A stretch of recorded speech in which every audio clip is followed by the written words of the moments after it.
He played professional basketball with a few guys named Scotty, Larry, and Michael. Yes.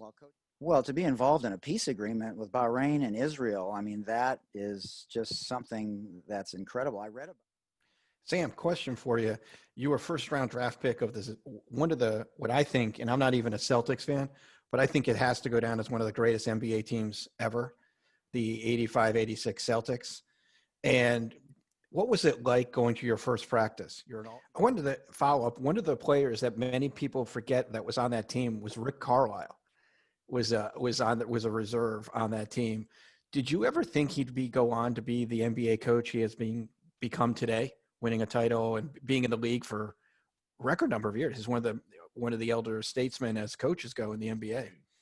Sam, what was going on in the Celtics huddle in '86 when Jordan dropped 63 at the Garden?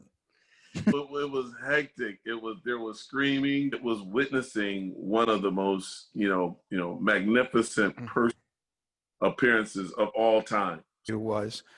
What was a harder experience, going from the '86 Celtics to the expansion Magic, or coaching the Charlotte Bobcats with the roster you were given?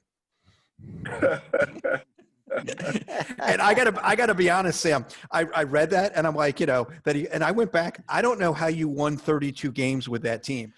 Would you take Steve Nash getting the Nets head coaching job as white privilege?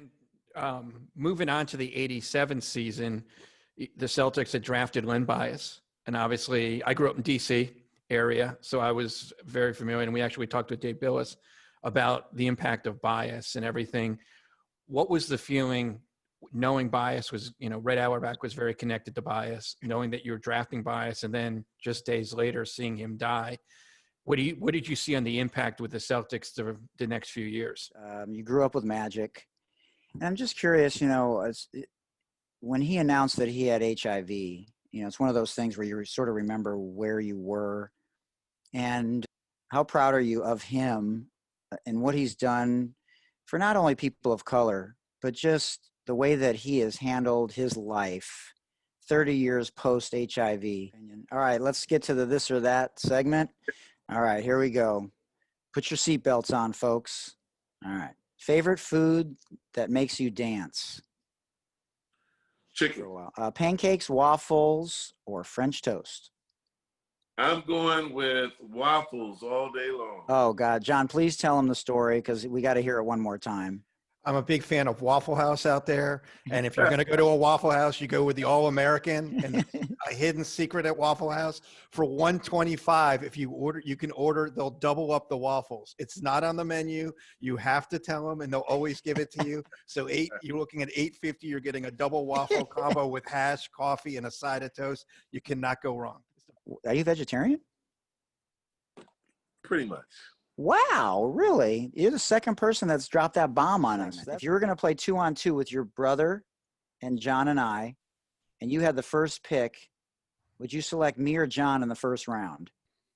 John. God dang it. I got the shot. You just keep – Sam, you could just keep feeding me, baby. Just keep feeding me. He looks a little bit bigger than you. I think I'd put him in the post. He'd probably be able to, Man. get the book. And then we'd have a celebratory dinner at Waffle House. It would be awesome. Michael, I need a post player.